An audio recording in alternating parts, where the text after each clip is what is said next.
I have a question for you, okay? But don't get defensive and try and answer honestly. Okay, sure. So I've noticed that every morning for over a year now, you've been making your morning yuck. Yeah. And literally without fail, every morning there are splotches of oatmeal gunk left all over the countertops, in the sink. All right. And it just feels like it's a little intentional. What? Are you accusing me of purposely leaving oatmeal in the sink for you to clean? I'm asking if it's possible. Oh my God, Galit. You should be ashamed of yourself for even asking that. Oh my God, I would never do something like this on purpose. It just seems a little bit strange that it's every morning. Oh my God, I am taking offense to this. But you know what, Galit? Maybe you're right. What I just did now, I was gaslighting Galit. I was denying the semi-conscious negative reasoning behind me leaving oatmeal, not cleaning up after myself. That is called gaslighting. We're manipulating my reality. Exactly. And today we're going to talk about gaslighting and how to stop it.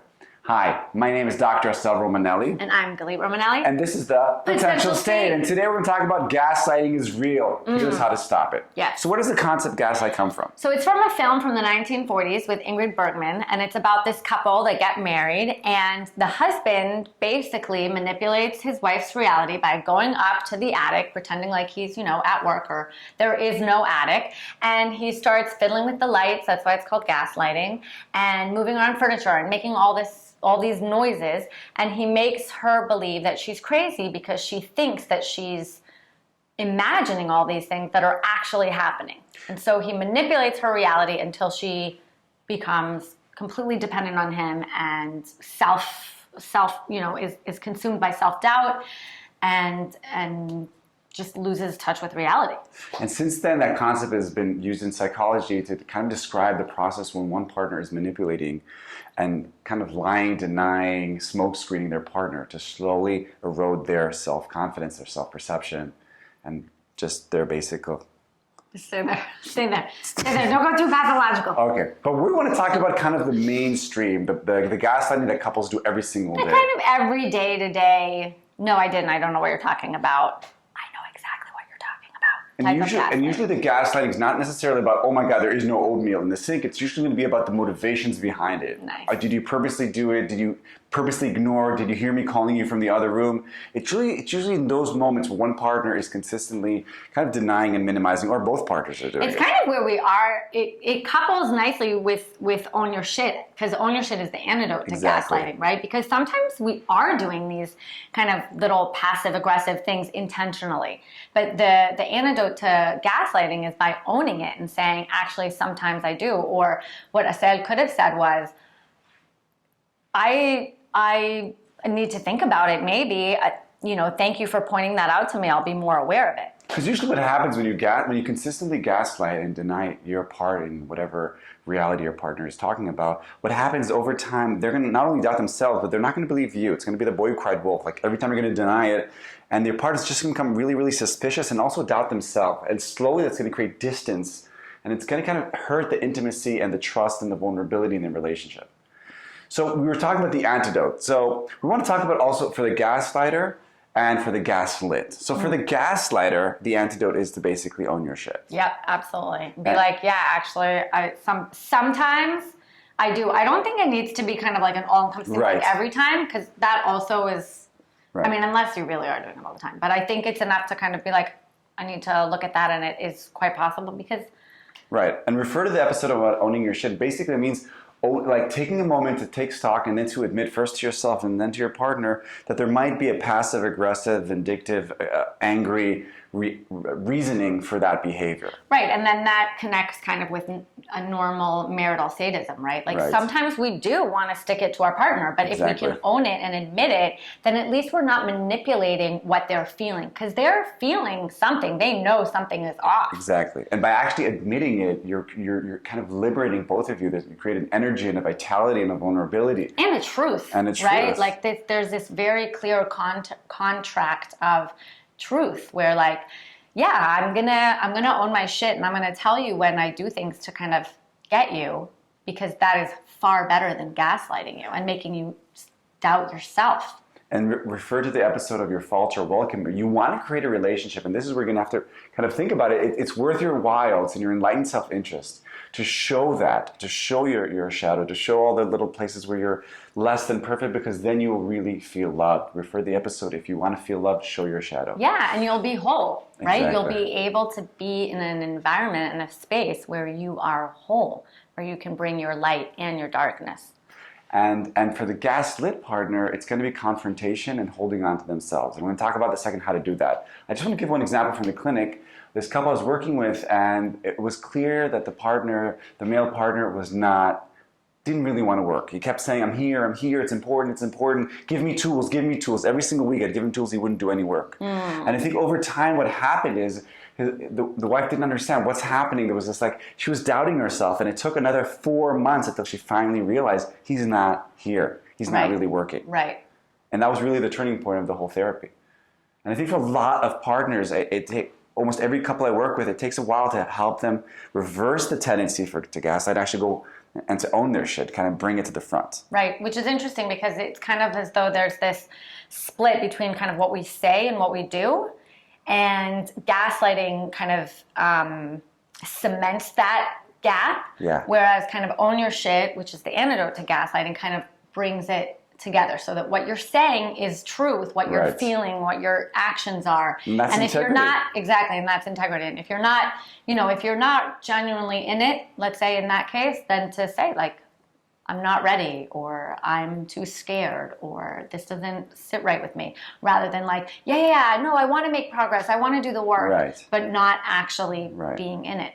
Because I think that part of the idea of intimacy and kind of what you want to cultivate in a relationship, or what we strive to cultivate in the relationship, is the closeness, right? So that you can feel what I am, the emotions as I'm saying them, as I'm expressing them through words. But with gaslight, there's this massive gap.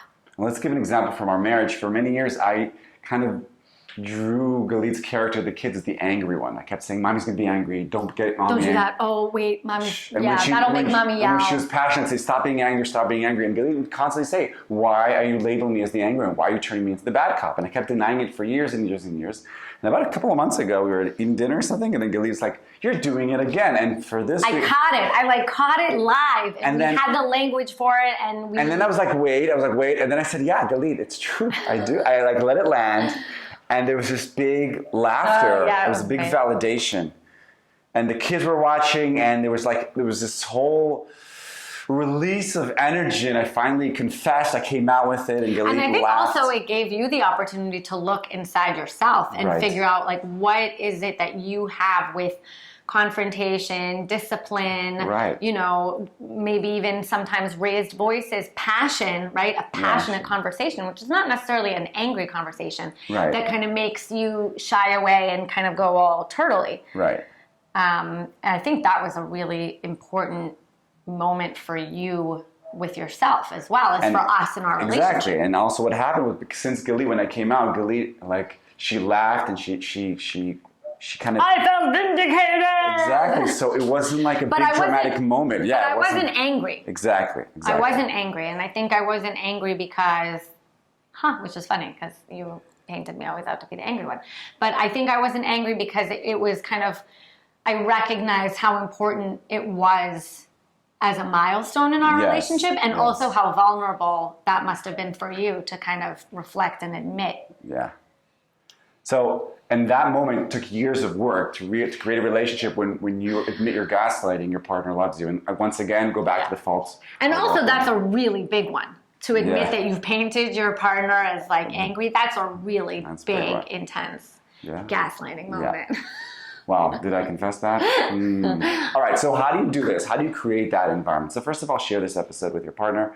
Have this discussion, have this common language. Now, there's two ways. We're going to give tips for the gaslighter and for the gaslighted. So first of all, if you want to confront your partner, if you feel like something's not right, let's say Galit's feeling like Assael is always drawing me as the bad guy. So first of all, what we're inviting you to do is, first of all, hold on to yourself. When you actually confront your partner, come soft, start soft. Don't make eye contact, and kind of share what you are feeling and try to stick to the topic. Sometimes your partner's going to change topics or be insulted or do the holy trinity of blocking. You can reference that episode. Stay to this point. Just say, listen, this is my feeling, and just stay there. Try to stay close to the fact. This is my experience. Exactly.